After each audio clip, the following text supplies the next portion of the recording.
Bapak Ibu saudara-saudari, anak-anak yang terkasih, selamat sore. Semoga sehat semuanya. Satu saat setelah saya misa di susteran, biara suster itu, sebelum pulang kami ngobrol di depan biara itu. Lalu ketika kami ngobrol itu tiba-tiba ada dua teknisi yang memang diundang oleh suster untuk memperbaiki komputernya itu. Lalu dia bertanya, mau ketemu tuan rumahnya gitu. Lalu beberapa suster mengatakan di sini tidak ada tuan rumah gitu, semua sama. Tapi dia ngotot, pokoknya mau ketemu tuan rumahnya gitu. Lalu karena tidak mengerti, lalu saya katakan gini, ini asrama perempuan semua. Gitu. Lalu ketika dia perhatikan susternya sudah setengah bayar semua, dia bertanya gini, oh jadi semua di sini janda-janda ya? Gitu. Jadi dia pikir para suster itu janda, jadi asrama para janda itu. Lalu ketika diterangkan pun ternyata tidak ngerti, tidak ngeh bahwa suster itu apa, biarawati itu apa itu. Ya sudahlah, setelah itu dia dipersilahkan untuk memperbaiki sesuai dengan tugasnya. Nah, saudara-saudari yang terkasih, saya kira pengalaman ini seringkali juga terjadi dalam keseharian kita. Artinya begini, ungkapan kita atau kata-kata kita seringkali juga tidak ditangkap dengan jelas oleh orang lain. Bisa jadi kita ngomong ini dengan maksud dan tujuan ini, tetapi ternyata orang lain tidak tahu. Bahkan kadang-kadang juga menimbulkan tanda tanya atau teka-teki. Mengapa demikian? Bisa jadi karena latar belakang kita memang berbeda atau pengetahuannya berbeda. Kita menjelaskan tentang hidup selibat misalnya kepada orang yang lain imannya, yang agama lain mungkin tidak bisa terima, karena bagi mereka misalnya ini menentang kodrat misalnya. Atau kita ngomong apa begitu ternyata juga tidak ditangkap oleh orang lain, dan ini sering terjadi. Menjadi tidak ada masalah kalau kemudian kita terangkan dan dia mengerti. Tetapi bisa jadi juga ketika kita sudah menerangkan itu tidak dimengerti, bahkan kita ditolak atau kita disalahkan, tidak dipercaya dan sebagainya. Begitupun yang terjadi dengan Yesus dan orang-orang Yahudi.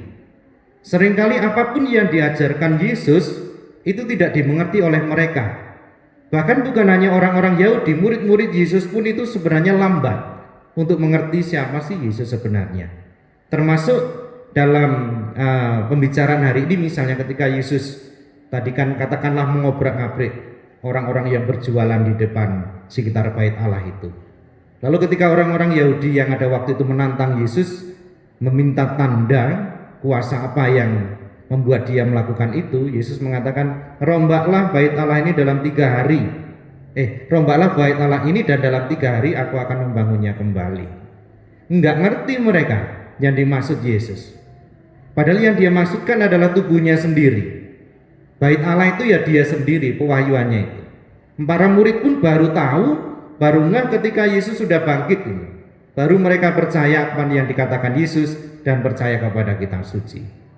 Nah, Bapak Ibu dan saudara-saudari yang terkasih, seringkali salah paham ini bukan hanya dalam relasi kita dengan sesama memang.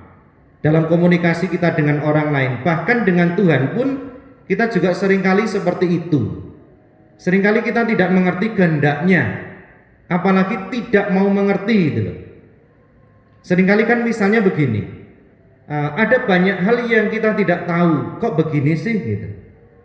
Kejadian-kejadian itu biasanya berkaitan dengan misalnya penderitaan, sesuatu yang tidak enak. Maka reaksi kita yang spontan muncul biasanya mengatakan, kok harus saya? Mengapa penderitaan ini harus saya yang menanggungnya?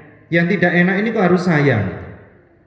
Dan bahkan kita seringkali seperti orang Yahudi itu juga menolak, bahkan kemudian tidak percaya kepada Yesus, tidak percaya kepada Tuhan.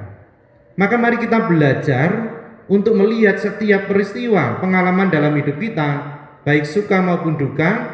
Jangan hanya bertanya mengapa saya yang harus menerimanya, tapi mungkin kita juga harus bertanya dan merenungkan, Tuhan ingin saya belajar apa terhadap pengalaman-pengalaman yang sedang terjadi itu.